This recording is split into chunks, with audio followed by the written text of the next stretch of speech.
صوابۍ کې د بوټو په شخړه 2 کسان وژلې شوي دي. د 100,000 روپو بوټي د انساني ژوند اخیستو سبب جوړ شوی دی. آیا د انسان ژوند دومره بې قدره شوی دی چې د 100 روپو بوټي هم د انساني ژوند نه قیمتي ګڼلی شي؟ صوابۍ ټوپۍ په هیملټ سیمه کې یو رور په بل رور ډزې کړي دي او د 2 کسانو ژوند یې اخیستی دی. د دنیا هیرس او لالچ دومره سیوا شوی دی چې خلکو خپلې نږدې رشتې هم هېرې کړي دي. دا چې داسې خبره وه، دا تقریبا 15-16 میاشتې وشوې. مونږ لګیا یو دې کار کې. ډي آر سی دلته ټوپۍ نه هم شوې وه، فیصله صوابۍ ته هم تلې ده، ډي ایس پي پکې خود انوالو دی، جرګې کسان پکې انوالو دي، ناظمان دي، هر څه خبره کلیر شوې وه. دی له مونږ جایداد تقسیم که بوټې وې چې دا زما حصه کې دي، هغه ته مونږ وویې چې خیر دی تاسو خپل بوټې هم سیټ ته کوئ. نو بس پته نشته دی تللی دي سهار، پته نشته څه تکرار یې کړی دی او نو بیا هغې نه پس بس زما روڼه یې دواړه یې وجل. ډېر ظالم انسان دی او مونږ بس دغه امید لرو حکومت نه چې مونږ له انصاف میلاو شي. حاجي صاحب ته دا درخواست کوو، سپیکر صاحب او کے پی کے وزیر اعلیٰ صاحب، عمران خان صاحب، هغوی ته ټولو ته درخواست کوو چې مونږ ته د انصاف راکړي. اصل کې خبره داسې ده چې کله انسان په ګناه زورور شي، په ګناه هله پورې خو مسلمان دی، هله پورې خو مؤمن دی چې د ګناه نه یېرېږي. نبی کریم صلی الله علیه وسلم مبارک فرمایي چې مؤمن د زړه نه چې خشیت ووتو دی د په خپل ایمان ویریږي. کله چې ته د ګناه نه وروستو ندامت محسوس کې د توبې دروازې ته راشې نو دا ته مؤمن صفت دی. او که دا ګناه تا داسې جری کی چې یو ګناه او بیا ورپسې بله ګناه او بیا ورپسې بله ګناه، دا ګناه انسان ته بیا ګناه نه ښکاري. او د دې حکم دا دی چې څوک ګناه کبیره ته ګناه کبیره نه وي، دا خو د کفر ارتکاب دی. نو کله چې مونږ ګناه نه ګڼو نو معاشره کې دا قتل مقاتلې کېږي. که مونږ دا ګناه ګڼلی چې د انسان ځان اخیستل څومره لوی جرم دی، څومره لوی جرم دی، یوازې جی د اسلام په نگاه باندې یوازې اخرت والا سزا نه، په دنیا کې چې کوم شرمېدلی بیا ټول عمر دی جیل سلاخونو شاته لاړ شي، ستا بچي ستا په ژوند کې د یتیمانو روپ ته راشي او بیا آخري منطقي نتیجه کې دا شي چې ته پکې پانسي هم شي. نو دا دنیا ذلت هم دی او د آخرت ذلت هم دی. پکار ده چې موږ د دې دواړو طرف ته فکر وکړو. نن یو 2 ورځې مخکې په هیملټ کلي کې یو واقعه پیښه شوې وه. دا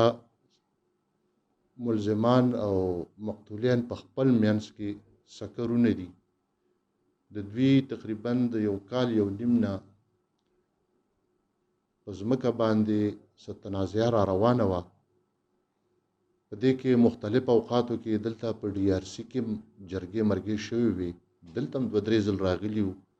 دوی باقاعده هغه خبرې دغه مشرانو دغه جرګې دغه ډي آر سی چې کوم مشرانو د دوی هغه خبرې باقاعده ومنلې او دوی په خپل منځ کې راضي بازي شو. د بده مرغه دوی بله ورځ دا چې کوم 2 مقتولین ورونه دي، امروز او ولید، دوی به دغلته په دغه خپل پټي کې څه سپیدار موپیدار کټ کول، چونکې حسن خان په دې باندې ناراض و چې یاره دا بوټي زما دي او دا پټی چې کوم دا بوټي پکې ولاړ دي نو دا زما په حصه کې رسیدلی دي. نو دا خو داسې منې کړل، خو لکه منې کېدل نه، تقریبا چې 12-14 سپیدار دوی وهلي وو. د حسن خان اړو دا برداشت ونه کړ او صرف هغه خپل بوټي او هغه خپل ځمکه په نظر کې وه. چونکې دا سکرونه نو د دوی نه ډېر بوټي او ډېر سپیدار زار، خو دا لالچ او دا دغه یو داسې څیز دی چې دا رور د رور او زوی د پلار او پلار د زوی دا دشمن جوړوي. دا جایداد مونږ تقسیم شوی، هر څه شوي مکمل A to Z اسټام لیکلی شوی دی، هر څه پکې ګواهان موجود دي، هر څه پکې شوي دي. نو بس دی ظالم لګېدلی او بس کور راله تباه که، ماشومان یې پاتې شول، خپل ځان نه یې لاسونه کټ کړل، څه یې وکړل. او دا وګوري وخت لکه ټایم ټو ټایم تاسو دا کرایم چې کوم خپل یو نیچر دی هغه هم په خبر کې چینج کیږي لګیا دی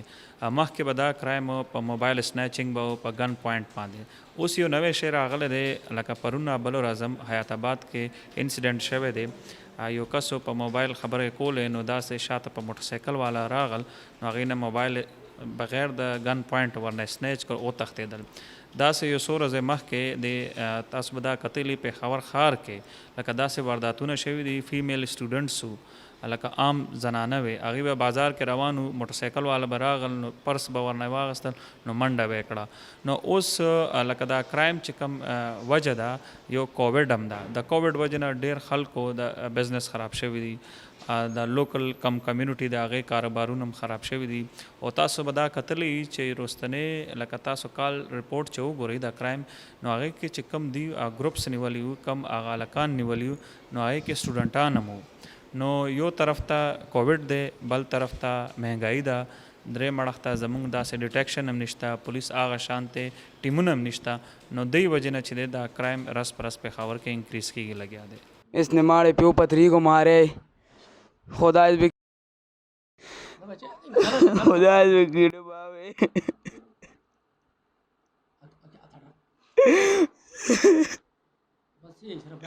खुदा इस भी कीड़े बावे खुदा दा को इंसाफ दे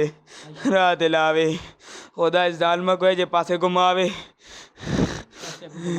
हंसते प्यो पथरी को मारे اصل کې موږ د قتل د جرم نه خبر نه یو چې قتل څومره لوی جرم دی او زه به کتونکو ته دا پیغام ورکم چې دا قتل دومره عظیم جرم دی چې دا د کفر مترادف دی هغې وجه دا ده چې قرآن کریم آیاتونو کې مونږ وګورو که د زنا ذکر راغلی د دروغ ذکر راغلی د غیبت ذکر راغلی دارنګې د نور قسمه د مالی او د حقوق تلفی ذکر راغلی په دې کې چې څومره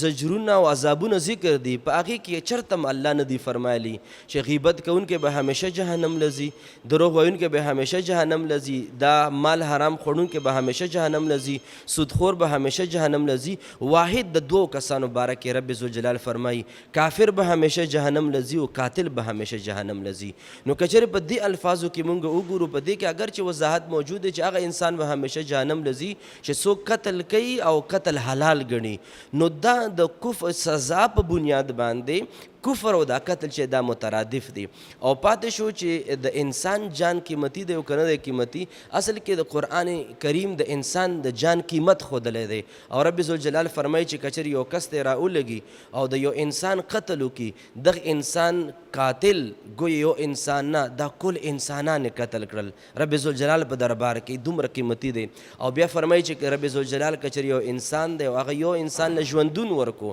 ژوندون مطلب دا چې دی د مرګ په کشمکش کې او د ژوند او د حیات لپاره دې سبب جوړ شو ګویا دغه انسان کل عالم ته زندگی ورکړه نو چونکې انسان قدر او قیمت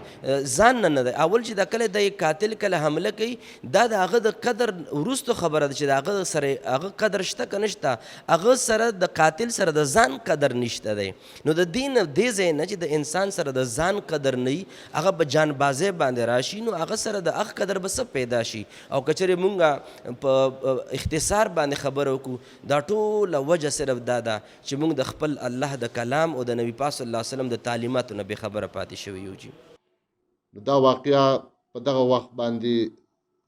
چې کله راله دغه شوله نو دې حسن خان خو اول بنې کړو خو د منې کېدو نه باوجود دوی نه منې کېدل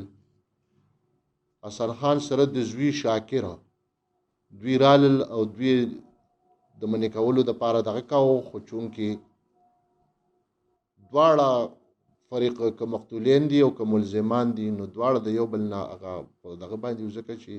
د یو بل نه دا یره طرحه نه کېدله چې یره دی به په ما یا ډز وکړي یا دغه وکړي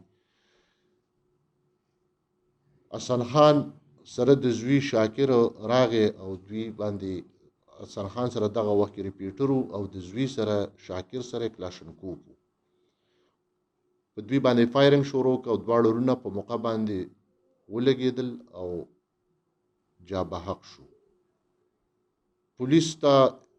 چې اطلاع وشوله نو فورا پولیسو د جای وقوع او بیا د هغوی چې کوم ټکانې دي کورونه په هغې باندې چاپي ووالي او حسن خان چې کوم مین ملزم دی د دوی مشر ورور دی او سره د ریپیټره هغه پولیسو اریسټ کړ چونکې ډیره اندوناکه او ډیره دردناکه واقعه ده ځکه چې په یو د سپیدار په یو بوټي باندې یا په یو معمولی د ځمکې په ټوکړه باندې یو سړی خپل سکرونه دغه کیږي او هغه وجني نو ټول خلک ټول هملټ حالانکه دا هملټ یو داسې کلی دی په دې ټوپۍ چې یاره دلته په جیداد یا په سپیدار یا د ونې په بوټي باندې مرګونه وشو نو دا د هملټ دپاره یو نوې خبره ده خو زه الله هغه خپل دغه کوي چې کوم اصل ملزم دی نو هغه پولیسو بر وخت سره د ریپیټره گرفتار که او د هغه پرون عدالت ته پیش کسټډي میلاو شوې ده او د ده زوی شاکر هغه هروپوش دی موږ په هغه ټیکنیکل دغه باندې هم لګیا یو پولیس په هغه خپل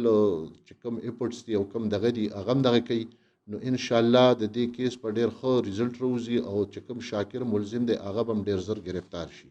اسلام خو هغه نوعیتونه بیل دي هغه د دې وخت به نه وي خو اسلام خو دا وایي چې الحر بالحر والعبد بالعبد والانثى بالانثى فمن عفي من اخيه شيء فاتباع بالمعروف اسلام خو دا وایي چې تاسو صورت باندې څوک قتل کړی دی اسلام وایي دغه قتل په مقابله کې به ته قتل کېږي کتا آزاد قتل کړي آزاد به قتلېږي کتا غلام قتل کړي د غلام قتل لې او کتا کم نوعیت باندې قتل کړي جرم دې کړی دی د هغه جرم په مقابله کې به هماغستانه بدله هماغسته اخیسته کېږي به ګرانو کتونکو د روژې میاشت د الله تعالی له اړخه انسان ته یو ذریعه ده چې د خپل ګناهونو معافي وغواړي خو ولې که موږ وګورو زموږ په معاشره کې د دې فایدې اخیستو په ځای نقصان کړی دی دغه انسانانو چې دغه جرمونه کړي دي که د روژې په مقصد باندې ځان پوه کړی شي نو زموږ په معاشره کې به د جنګ جګړو په ځای صبر برداشت او استقامت پیدا کړی شي دا د نن ورځې پروګرام اجازت غواړو د الله په امان